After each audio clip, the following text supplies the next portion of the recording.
Olá pessoal, bom dia. Sou o professor de matemática Léo, certo? Então hoje nós vamos falar sobre triângulos, alguns conceitos básicos que a gente precisa saber sobre triângulos para a gente começar os nossos estudos sobre este famoso polígono de três lados, tá?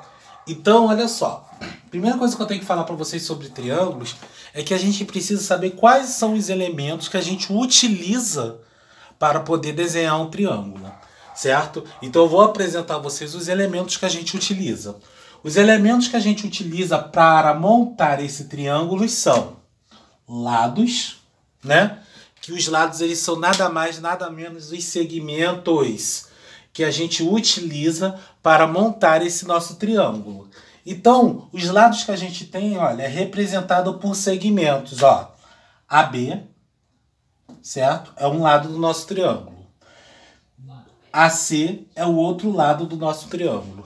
E BC é o terceiro lado do nosso triângulo. A quantidade de lados do nosso triângulo são as quantidades de segmentos que a gente utiliza para poder montar este triângulo aqui, tá?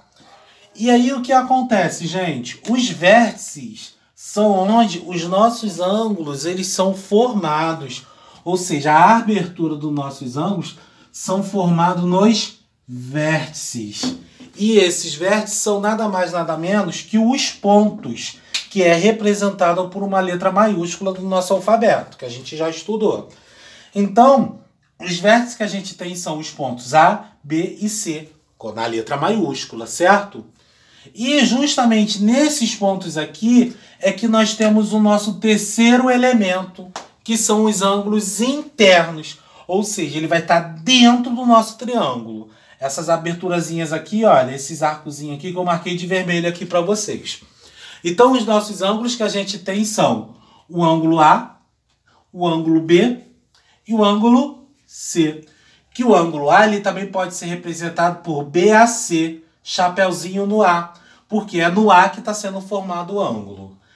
Também temos o ângulo B, que pode ser representado por ABC, chapeuzinho no B, porque é no ângulo B que está sendo formado o ângulo. Então, o ponto que o ângulo está sendo formado, ele sempre vai ficar no meio, entre duas letras, entre dois pontos, certo? Com um chapeuzinho. Que esse chapeuzinho, ele indica que é nesse ponto que o ângulo está sendo formado. O ângulo C, ó, posso representar por ACB, chapeuzinho no C, porque o ângulo está sendo formado no ponto C, tá? Então, se eu perguntar a vocês quais são os elementos formadores de um triângulo, aí vocês vão responder. São esses, lados, vértices e ângulos internos, ok? Agora nós vamos ver a classificação desses triângulos quanto aos seus lados. Esses triângulos eles recebem o nome em relação aos seus lados, que vamos ver agora.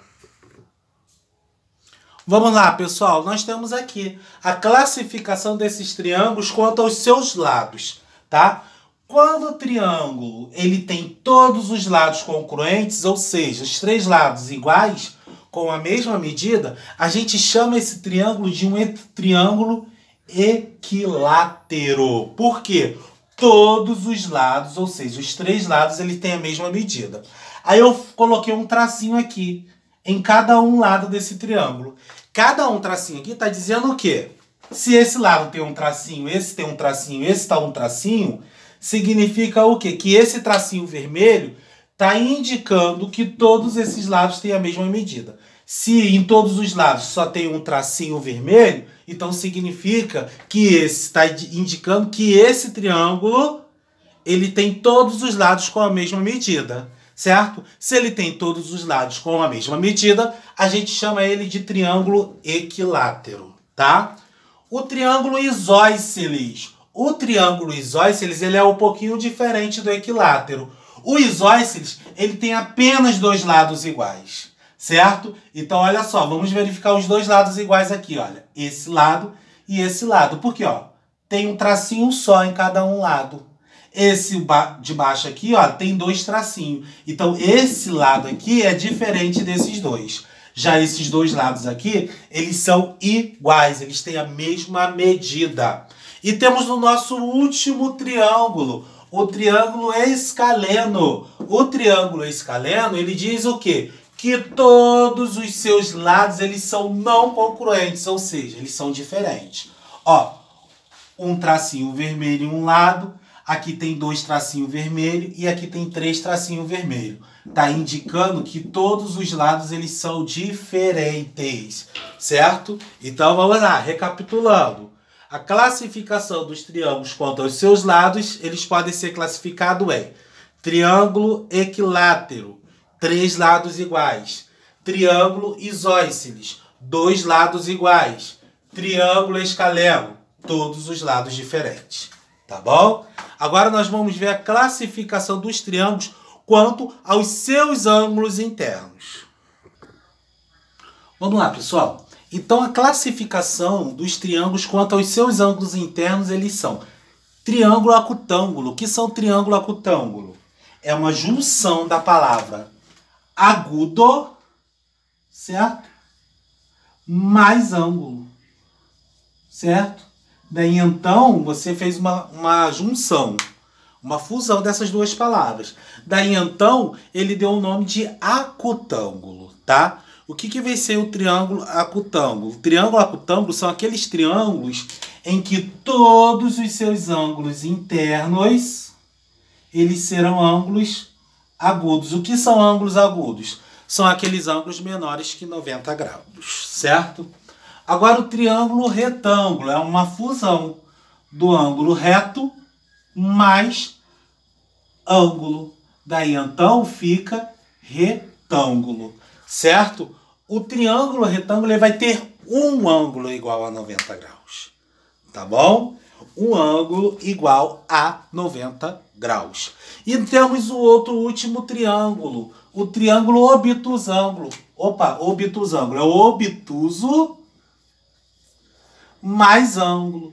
Daí então vem a palavra obtusângulo, certo? Então essa palavra aqui, ângulo, gente, é da classificação quanto aos seus ângulos internos, tá? Então, se você ver, observar, acutângulo, retângulo, obtusângulo, lá no finalzinho tem a palavra ângulo. Então, é a classificação dos triângulos quanto aos seus ângulos, tá? Então, procure não confundir aí, tá? Acutângulo é a fusão de agudo mais ângulo, retângulo de reto mais ângulo, obtusângulo de obtuso mais ângulo. Triângulo acutângulo, 3 ângulos internos menores que 90 graus. Triângulo retângulo, um ângulo reto. E o obtusângulo, o ângulo obtuso. Acutângulo, 3 ângulos agudos.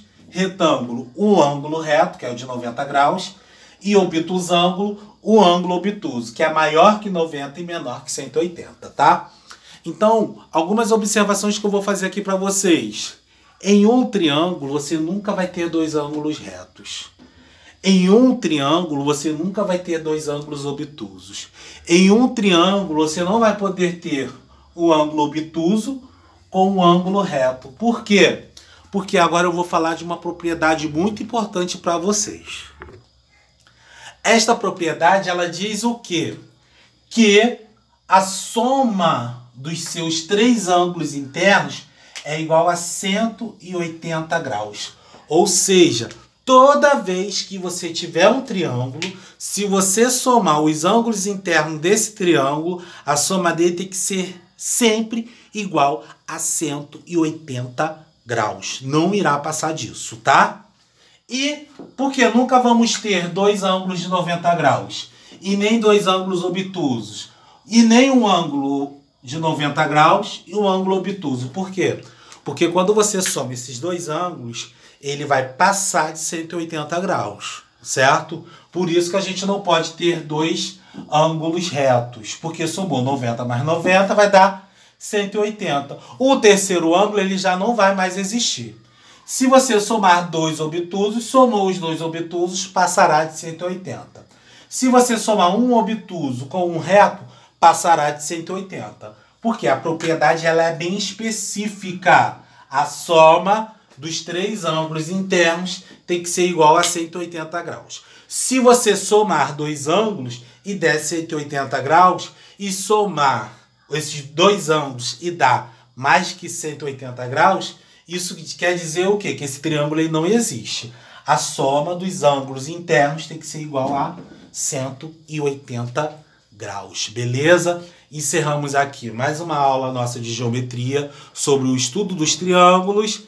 Agora vocês vão lá no livro de vocês e façam o exercício do livro de vocês, que eu postarei o gabarito lá no nosso grupo. Valeu? Bons estudos a todos aí.